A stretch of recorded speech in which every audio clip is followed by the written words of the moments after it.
Hello everyone, this has been requested and I've said I'd do it, so we're back to fixing MK rosters, and I do literally mean fixing in this video because MK9's roster sucks.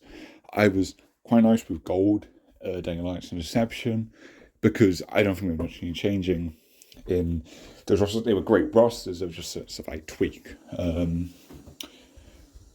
And by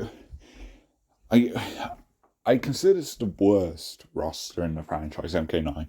And I don't mean like fundamentally, because if you go with the objective fundamentals, it's MK1. MK1 is the worst roster, has only 7 characters, and those 7 characters you can find in nearly every game. That is objectively the worst roster, but for the standards of time, what you'd expect, because that's the first entry, right? So 7 characters is fine. 1992, new franchise, that's a fine amount. Here though, and it's not even the quantity, because this is still technically an increase on the base roster, of course, Armageddon aside, because 27 for the base roster, 28 for the PS3 version with Kratos here, and we are counting Kratos. I'll clarify more with Kratos, but he is technically a base roster character. He wasn't like paid DLC. If you had the PlayStation 3 version, you'd just have Kratos on your disc. Which is weird. So guys, definitely something will be changing with this roster. But yeah, it's just all treasure character, and even though it's not a proper treasure roster, straight away, if you want to go the avenue of just doing a treasure roster, then you make the bosses playable. Motaro as a boss, I think, is 100% possible. I think the whole, well, it's impossible to animate him is not true. I mean, we already had the solution of making a Minotaur. But if you just want the boss character, you can still do the centaur form, I feel, because boss characters have different properties anyway. So you can just have him react to damage differently. Of course, like a horseboy knocking over like a regular fighter and doing certain stuff, not going to be easy, it's not going to work that way. So you just don't do it for a boss character. You just have him function differently. So I don't think he was entirely possible to be a boss character, but they were lazy, and they've held on to this excuse ever since, even though Armageddon, with rush development, 60 characters already, they still found a way to put them in the game. So ideally, I'm going to say the boss character should be playable. I don't mean online, because, yeah, they're very strong, they're very overpowered. But they do have complete movesets. For, like, boss character sounds, they have complete movesets in MK9, like impressively so. You don't have X-rays and shit. I think fatalities. I don't know about that, but even then, you can have characters that don't have fatalities. I mean, MK's DC proved that with Khan and Darkseid. So yeah. I mean, games before, something else, fatalities like Mocap and Blaze and Daylights. There's other examples, I'm sure, but yeah, even if they don't, which I think they do, then that doesn't really matter. And of course, another idea would be make Motaro another boss character. I said that if it's possible, I wouldn't put him in my regular roster here, because again, I'm saying if he was here, he should be a boss one, right? But yeah, I do think they should all be playable, at the very least. Whether Motaro is included in that or not, ideally he would be. If not, then you just have Khan, Kintaro, and Goro. That's what I think we're going with. Those 3 would be at least playable here, and Motaro, hypothetically, would be 2. But I'm quite reaching on that. So we'll get straight into it now that we've clarified some things with this roster. And the first thing I'm going to do is just black out that other side of Sub-Zero. So how the roster's layout is, it expands to see the DLC characters, which it happens on both sides, so you see the same character on both sides. It's a really shit looking system. I mean, I'm not going to change the presentation of the roster, but let's say hypothetically we would probably just chuck everything to a new row, because actually with Kratos, then yeah, you do have enough for a even new row. I mean, you have we're considering the boss characters. Let's say Taro's there too, then you've got 2 new rows. So yeah, that's how I do it. But yeah, we're looking at this. and I will just be like crossing out the characters, and I'll have a list because they actually have space here, so I feel I'll do it for this one. Also, that changes, especially since there's a lot to keep track of. I feel with this roster, I am changing quite a bit and shifting some stuff around because we got to consider DLC now too. So yeah, straight away I mentioned Kratos. We're getting rid of him. I think having a PlayStation exclusive character is a fucking joke. Chameleon made sense for the N64 version of Trilogy, and Weongen, because Weongen came out later. You know, I don't know why Chameleon wasn't even in regular Armageddon. I don't know, but it's not actually necessary.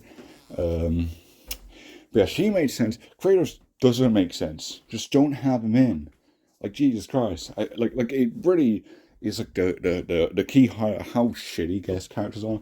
Like, they're exclusive to consoles now. Like, get out. That's just not acceptable. We will not be having exclusives in this roster. And I will be treating this as, by extension, another base roster slot. So this means I will be considering a character who can get an extra story role here. Rather than... Because if we're saying it's non-exclusive and it's just a regular character, then if you had just one that wasn't in the story, it wouldn't make sense to. You'd force them into the story somehow. I'm not completely changing the story, like characters who I keep in the roster. Their roles remain the same. Stuff just changes regarding the character they throw in. That's my rules for this one, because if I was changing the story, this game wouldn't even be a reboot, fellas. So, yeah, we got to work with the premise we've been given. And because I'm saying this is a base roster, we're just moving the playable DLC characters that are MK characters. So Scarlet, Kenshi, and Rain, they'll be taking the slots. We'll be making room for them first, because I think all three of them would gain a lot from being in the actual story. Rain just makes sense because trilogy character, although we are cutting some trilogy characters, because this isn't trying to be just a trilogy character roster. But it could be that there are the slots for it, but they decide to make it a bit different. So I feel like we need to go a bit further with that, and that's where the MK9 roster serves, because it's just a shitty trilogy roster. It's incomplete, and you just have Quan Chi sitting here. We're not getting rid of Quan Chi, by the way. I'll further contextualize his appearance in this game.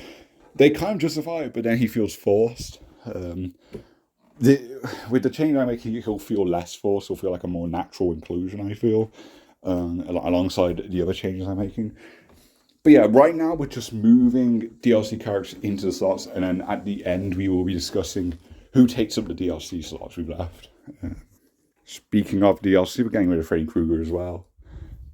Guests aren't welcome here. You know, it's this power and volume rest games. I think guest characters suck, and I'm not alone in that. So yeah, he's gone, and that gives us another DLC character slot for later. So yeah, it's simple as. Now, next one, again, is kind of a free slot we can take. Cyber Sub-Zero. We already have Sub-Zero. We don't need him to be a cyborg, and if we did, we would just have Cyborg Sub-Zero and not Human Sub-Zero. You don't need to have both. You really don't. So, yeah, that's another slot spare for our existing DLC characters here.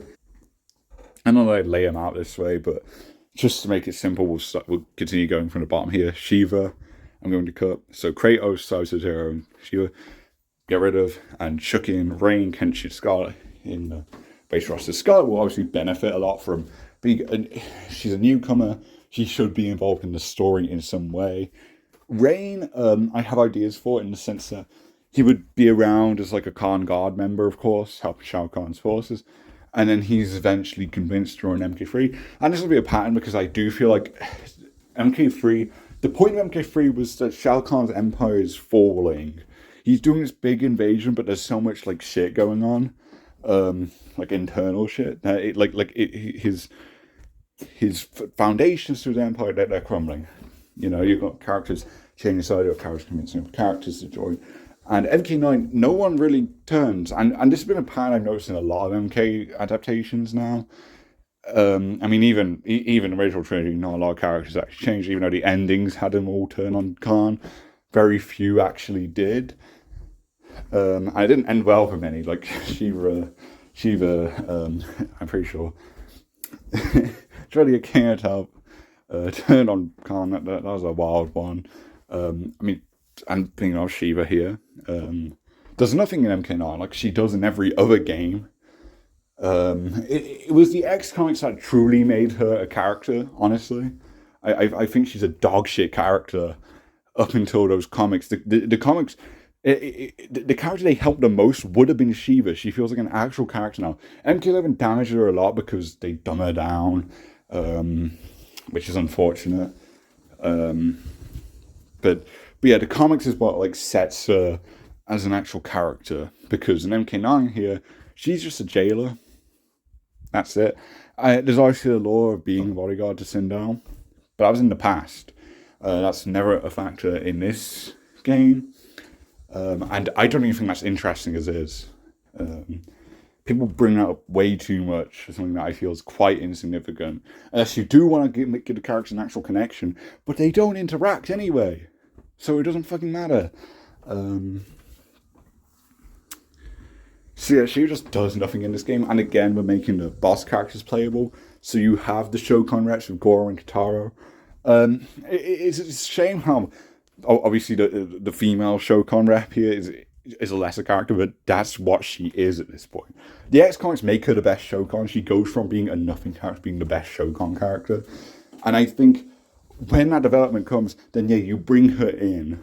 That's like when you make her a proper character. In MK9, she's just taking up a roster slot for no reason, quite frankly. I mean, like Jailer, bro, you can just get out to any character, really. Because it's literally a jobber character role. Baraka can just be the Jailer. Who fucking cares? So, yeah, her role's really pointless. And, yeah, it pains me to say that, but it's the case. So, yeah, that gives us character slots. Kenshi, I mean, I mentioned Scar will benefit from being a type character. And Rain, I didn't even finish Rain. What am I doing? Okay, let's focus. I was rambling. Rain, the situation with Rain is that an MK3 is convinced to turn on Khan, probably by Katana. I feel like Katana should be the driving force for people turning on Shao Kahn. But yeah, like with adaptations, it's usually just Katana and like Jade who turn, and then no one else.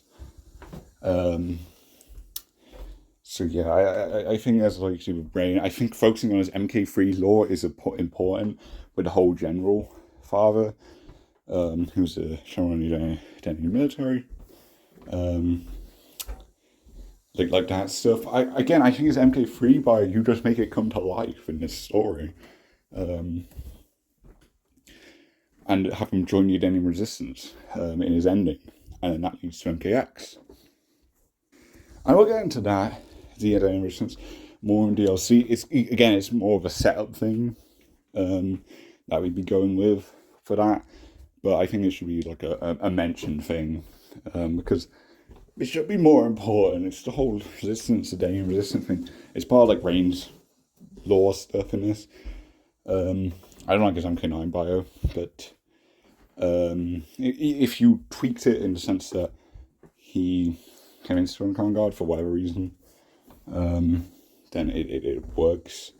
If he's forced to join, would probably be more suitable. I don't know. But you can definitely just achieve that with Rain's character. You can have him join the good guys. I think leaving Rain's Armageddon lore is for the best, because they can't handle it well. They do nothing with it. Being a son of Argus means nothing if Taven and Dagon aren't in the game either. So yeah, I think we go back to the MK3 lore, which was going to have him join the heroes. I think you go back to that and you actually stick with it this time. I suppose I keep focusing on Rain in these videos. I think he's made like all my rosters, and he will keep doing that, I think. Because I don't even like Rain that much. He's grown on me lately. The more I come up with ideas for him and stuff, but he's not a favourite of mine. But yeah, Kenshi, it just makes sense. he's a very easy just follow MK1 character. He's not necessary, but of course it just calls back to his old lore, so you might as well. If he's going to be in this game, then you might as well just have him in the roster. Because one, you can justify throughout. You know, he's there for the tournament, and then he just joins, he meets up with the Earthrealm heroes and just helps him out for the rest of the story. Very simple, very effective. With the DLC out the way, at least in terms of the moving the existing DLC characters to the base roster, we look at just general base roster replacements. And the first one here is Kano, unsurprisingly. Although this was like the last change I made, actually. And that's because I feel like Kano's quite justified in his appearance in this game. You know, MK1 retelling, and of course his Black Dragon involvement in MK3 as well. Although very minor, and that's where it comes into my decision here. His roles are very, very minor still, even in the games where he's most relevant. Not that I think he should be ignored. I think at most you can you have the MK versus DC model, which is used for MK9 anyway, so you can use that if you want him as an NPC. But I feel he doesn't even need to show up. Actually, I feel he can just be a mentioned guy. Like that's why Sonic's at the island. Or even then, you don't even need that reason. Like if you want to go that far, because Jack has been captured, so you don't need Kano there at all. Although I would much prefer just sticking with that lore. Actually, at the end, you can have Jack be like revealed as captured. It's just a side thing, I guess. But yeah, you don't need Kano even there for any of that stuff. Now that I think about it, but if you were to go with that, then you can just have it mentioned and that Kano's in hiding. Because I think it'd be more effective if he's not even participating in a tournament, right? Because he's looking for Sung's treasure. I don't know what he's doing in MK9's MK1, because he just kind of shows up to fight Sonya. Like, what are you doing, bro? I don't get it. So yeah, MK2, he's not around. I mean, it's set up him selling weapons to French forces, which they never use. It's just kind of it's for the bit of Barack Young, that's no toy. And you can keep that lore around, but you don't see any of Khan's forces using the weapons. I wonder why. So that again isn't relevant lore either, and that's literally it for Kano's contributions. So yeah, he's easily replaceable, and I'm gonna replace him with Su Hao. And not because all Kano clone, but because Su Hao, if you start off the timeline with Su Hao being around, you give him that focus, you give him that spotlight, people are going to turn on him and start to like him. Same, it's what I'm with Stryker. And Stryker, believe it or not, they didn't change anything about him, really. His character's entirely, entirely accurate. I was going to say inaccurate, but no, it's accurate. It's just a new design, I guess. And that's about it. So just seeing the characters and cinematic stuff, it makes people like him more. And Su Hao, I think, has a really massive amount of potential showing up at the start of a timeline, because you could have him as early as the MK1, so you could have him at the island alongside Sonya and Jax, because in his old lore, and many people who hate on Su Hao don't know this, he was helping the Special Forces. He was a spy. He was pretending to be an SF member, helping him out because they had a common goal: stop the Black Dragon. The Red Dragon was still unknown to him at the time. And then when they were dealt with, Movado orders him to just destroy their portal shit, and yeah, he succeeds in that. And I think you can actually build that with the cinematic story, this reboot. You can show that instead of establishing his character after all that's happened. Because especially when a lot of people, this is this new era, a lot of people are just new fans who haven't looked at any of the stuff before MK9. He could be one of the most popular characters, with this whole thing where he's helping him out. He's there from the start. He's with the Special Forces, and then he turns on him. I think there is so much to it, And that's when you establish the Red Dragon. It builds to the Red Dragon's appearance. Because the Red Dragon are a much bigger deal than the Black Dragon, but they're just ignored because Kano is an MK1. And I think this game you could have gone with Su Hao. And you could have done like a very bold move, but one that would have had a positive effect on the franchise, because you make the Red Dragon, you continue the Red Dragon's prominence. It's something that was unfortunately dropped with like Deception. They wanted a Red Dragon character, but they just never was in that game. The new Black Dragon just showed up and kind of outshadowed the Red Dragon. Even though their debut appearance there, it's such a major deal. Armageddon then picks it up because they are the main threat. And they just haven't been since. MK9 can continue to carry on. And then, because it's setting up stuff with him joining Red Dragon, you keep Su Hao fresh. You can keep him around for the next game. And you can keep this whole stuff going. Because you've had that build-up and that betrayal, then people are going to be interested in seeing that story continued. And thus, people want them characters to show up in the next game. And then maybe the next game. Su Hao is if you put him in a reboot, he is a constantly evolving character, going from the Special Forces guy to the Red Dragon. You know, like there is so much intrigue there. That way more than if you just do Sonya versus Kano again. I think there's a ton of potential throwing Su Hao in, and I don't think many people notice it, and that's why people don't suggest this. But yeah, Su Hao, 100%. Would be a great character to have on this roster.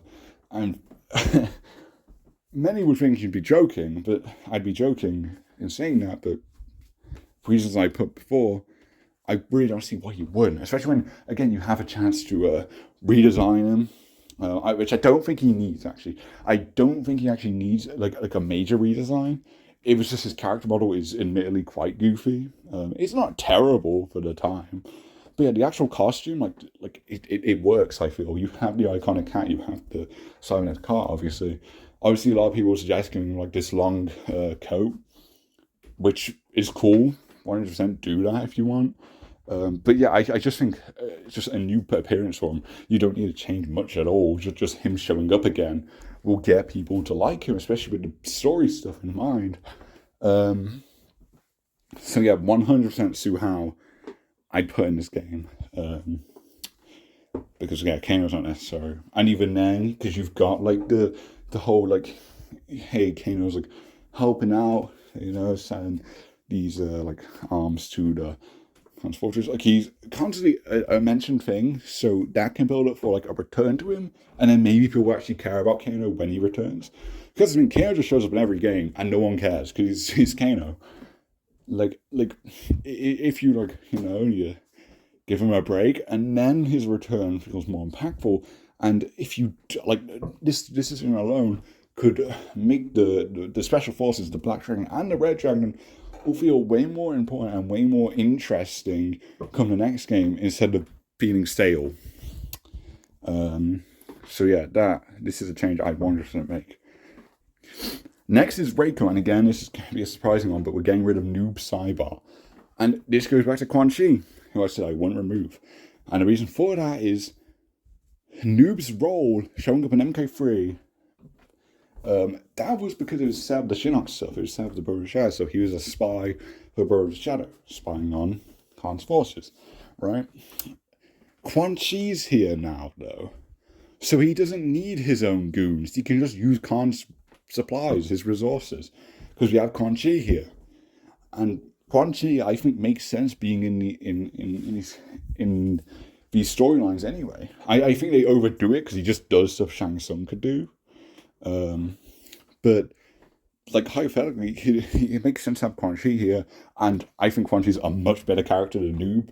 And again, we're talking about varying up the roster, so might be a spicy take, but I'd take Quan Chi over Noob any day. Quan Chi's the more important character, and Bi-Han is representing this game through Sub-Zero.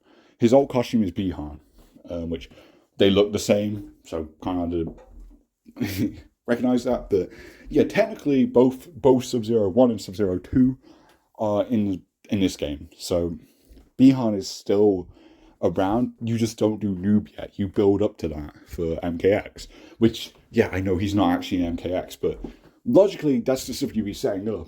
I'm not here to say if they would be carried out or not, but if I was in charge, I'd be doing that, and then you set up all these things. And that makes making a sequel much easier, by the way. You actually set up shit, and you carry out on set shit. So yeah, his replacing here is Reiko. Again, it's kind of funny because Reiko's seen as a noob clone sometimes as well, because he has his moves and stuff. And that would continue through this game anyway, because you might as well. But yeah, Reiko, he should be around for like MK3 at the very least. You could have him as like a tournament participant, I guess, but you don't need to. But I guess if you want some like fighting from him, although I feel Reiko should be a bigger threat, but with the chapter system, that's kind of hard to achieve. So trying to be mindful of that. But either way, he should be around because he's the general of Shao Kahn's armies. Why isn't he around for the invasion? If you're going to do a reboot, then it just makes sense to throw in like these characters. I get why most of it's trilogy characters, that's why I'm not changing everyone, right? Most characters make sense to be here because they were around for the original timeline. But why wouldn't you throw in some characters that were added after these stories that would make sense being put in these stories? And Reiko is another obvious one. Like Kenshi, it's a very obvious character to throw in, easy role to give him. Because I'm again like focusing on him being more of a Khan Guard guy. But even then, if you don't want to do that, you can still have him set up the MKX stuff.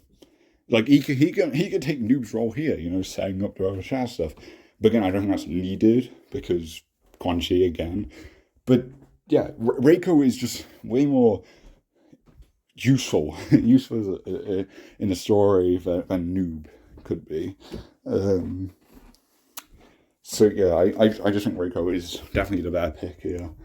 And again, it gives you another MK4/3D era rep here to help make this roster stand out. So yeah. The last one here for the base roster, of course, keep in mind we are throwing in the DLC characters on this roster anyway. It is Boraicho replacing Reptile. Not for any particular reason why I'd swap Reptile Boraicho. Like, they don't connect like the other two I had. It's just I feel Boraicho should be around in some way because, of course, he's being mentored to Liu Kang Kung Lao. He can help with the invasion stuff. He's no one who feels like, oh, you could just make an NPC, but I'd rather see him playable, And Reptile feels like another free slot, quite frankly, because Reptile has no personality in this game. He doesn't talk at all. And I think there's more intrigue in having Reptile absent. And I'll get to that with a DLC, because I have a character pick that helps explain his absence. And again, sets up some stuff for the next game. So yeah, Boraicho would just be nice to have, especially because cinematic story, we get to see him interact with Kung Lao and Liu Kang for the first time, which we still haven't properly gotten outside of X intro dialogues. Like, that's a huge miss, in my opinion. So yeah, there's a lot of intrigue in that, and Raiden's fuck-ups, He's got his bestie Boraicho here, so you can talk with him about stuff. Again, it feels more like an NPC role for him, but why not make him playable? Why not? It's a fun character to have around. So yeah, I love Boraicho. Yeah, I always think, well, and you may have played here that I'm replacing villains with heroes, but keep in mind we also have the characters being brought in from a DLC. Rain, Kenshi, and Scarlet. Scarlet and Rain are going to be on the villain side through most of it, right? Both of them could be converted out, because Scarlet is literally just used as a weapon by Khan, and then MK9 retcons it instead of, following up on that. Like, Khan is 100% just using her. Like, keeps her chained like the flesh pits and shit. Like, that's fucked up. So yeah. And Rain, again, like, Khan Guard guy until MK3. So yeah, you have your little jobbers there. But you do stuff with at the end. They have an arc at the end, so at least they don't feel like just nothing jobber characters. And I haven't thought about this, and admittedly, I probably could have. But Baraka is another one who, compared to Reptile a lot in the sense that it's just seen as a jobber. Baraka at least talks in this game, and I feel Baraka is way more iconic than Reptile. I think considering of course Baraka was like a mascot by like 2004. Like he was very popular around these times. So I feel like it makes sense just have him around. Even if again he doesn't really do anything. He's one who his appearance is justified by his presence, just being Baraka. But yeah, if we're looking at it from just a story standpoint, then yeah, we could probably trade him for someone who could do more. But I don't mind keeping Baraka. I have a few options for DLC we'll get into, and one of them could take his slot hypothetically. So there's something you can alter. Yeah, I'm quite happy with this roster. Let's go on to the DLC. So here we are. DLC, Fujin, Tanya, Kimi, and I've got 3 different options here. This is what I'm referring to for the final slot. Now, firstly, Fujin. I feel Fujin should be around in basically every game at this point. At least he needs to be, his role needs to be explained in each one. His absence needs to be explained. You could actually swap him and Baraicho around. I just think you can get more out of Baraicho's story interactions than you can with Fujin, personally, I feel. But Fujin, my idea is because you get bios, of course. His bio is that he's like protecting the Temple of Elements, right? And then you have like the invasion shenanigans, and he takes like the monks he has at the temple, and there's this force that's just helping prevent the invasion in other parts of the France, because they just focus on this one city in America, Chicago, I think. Or no, New York it is, the invasion setting. But obviously it's a whole world invasion, so that helps cover who's protecting the rest of the realm more. And of course, because he's a god, like it makes sense for Fujin to be that presence, who's just helping elsewhere. So yeah, you explain where he is. And yeah, Fujin's just a popular character, would definitely be a very appealing DLC pick. I mean, MK9 proved such. So yeah, I think he works here. Next is Tanya, and she ties into the Edenian resistance law. I'd make her the leader of this new Edenian resistance, because again, keep in mind, she never joined Shao Kahn, this whole traitor Tanya thing. She never joined Shao Kahn. She's way more complex than just joining villains to self-preservation, because if it was just that, then she'd be established as being part of Khan's forces. And of course, MKX just gives Tanya's a completely new character. Like, she has good goals, she's a good person, they're trying to free Edenia. So it makes sense to just start it off here by establishing what she is in this timeline, a leader of a resistance, and her ending. Actually no, Rain's ending can be him meeting Tanya to be officially put as a member of the resistance. And then that of course leads to Tanya's DLC apparently. I'm going in order that they be added. I think Fujin makes sense as the first one. Then you have Tanya, because you have these story connecting ones here. And now Chameleon, and she ties into Reptile's absence. She has convinced Reptile to abandon the Khan Guard, and she's found sources of where the Saurians are, the last erased. Her ending can be meeting up with a fellow Chameleon, the male one, and setting up some stuff with this Saurian group that you can follow up on if you want. But again, it's just an ending. You don't necessarily have to. The thing you'd follow up on is the fact that Reptile has joined Chameleon and they're looking for their people. Of course, the ending can help provide a solution, but also you can continue with that storyline MKX if you wanted to. Also, Chameleon's just a better character than Reptile, quite frankly. She doesn't need to be directly in the story, of course, but yeah, it works to explain where he is. Gives you a Saurian rep, and she's just more important to the story, I feel. Also, now as Tanya's here, you have all the characters you need for her moveset to take. I'd go with how Armageddon did it, where the special moves, she just had specials from other characters. Although, because you have the Amplify system, maybe she does some different thing with it, with the Amplify, because she is paid DLC, so you don't want just a copy-paste moveset. So maybe diversify it that way. Otherwise, yeah, she's 100% a good pick. And the last one, because we've got the theme here, people fighting to protect their realm, whatever, to restore it, just freedom fighters, right? And the next three here also follow that theme. Natara, same for Vaeternus here. Li Mei, fighting to protect Sando, Outworld. And Shijinko. Shijinko, I lean towards because I feel Shijinko should be a mainstay. He should have become a series mainstay, and this could set up a bunch of Naga stuff. And you can show us the Shijinko who's not like fully old yet, you know, and say he's been helping out with the invasion, you know. He's been helping out to help fight it, basically. So like the story was for these three, like what they've been doing. It is more simple, but it gives you a 3D rep, and it all ties to the same theme. I just lean towards Shijinko because I feel he's the one who should like be prioritized, probably. But I mean, Natara is very popular, Li Mei is very popular. Shijinko is popular. I don't know how popular he would be at this time, but yeah. Either way, I feel one is welcome additions. Again, lean towards Shijinko, but I want to shout out to Natara and Li Mei as some alternate options here. And that about does it. One extra thing, though, is the Metify button, and this is going to be a thing in all my NRS rosters, because NRS is skinless character models. Because how fucking gory the games are now. And the Metify button just means any character you select is just a skinless guy or girl. And that's meat. You can have meat there.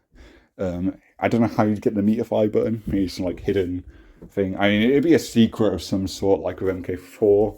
And yeah, it just has the regular moveset. You don't have to change anything. You just have the character models of the skinless bodies that you have anyway for fatalities. So yeah, 100% just make meat. Do the secret thing like with MK4. I think that should be in all the games because you have the skinless character models. It's so easy to implement, surely. Maybe you could give him his own ending. Of course, I wouldn't expect a bio because he's a secret character. Unless you unlock him in the Necropolis or whatever the fuck it's called. But yeah, like his ending, you know, I don't know what it'd be. Maybe you do just like repeat what Armageddon established. I don't know. But again, because it's a secret thing, I don't expect you to do much. But the Fletchman's become a stage in this game. Like he should be represented in some way, and that gives us an extra character. So again, keep in mind we also got the NPC bosses, ideally Shao Kahn, and in total that would give us, I think there's 37 characters in total if we had Rataro as well. So again, that gives us some extra characters, just considering what you could add for very easily. You know, it's just locked content, right? Outside of making endings for characters, I guess. So yeah, that does it for this video. I'm quite happy with this roster. Let me know what you think about it. And of course, the next video will be MKX. Fixing that roster, which is probably the best roster done. Although it does feel so boring. So yeah, I feel this helps with this roster. Again, it's still mainly a trading focused roster, but now it feels like it has its own identity with the change I made. I feel at least. So yeah, thanks for watching this video, and I'll see you in the next one. Bye.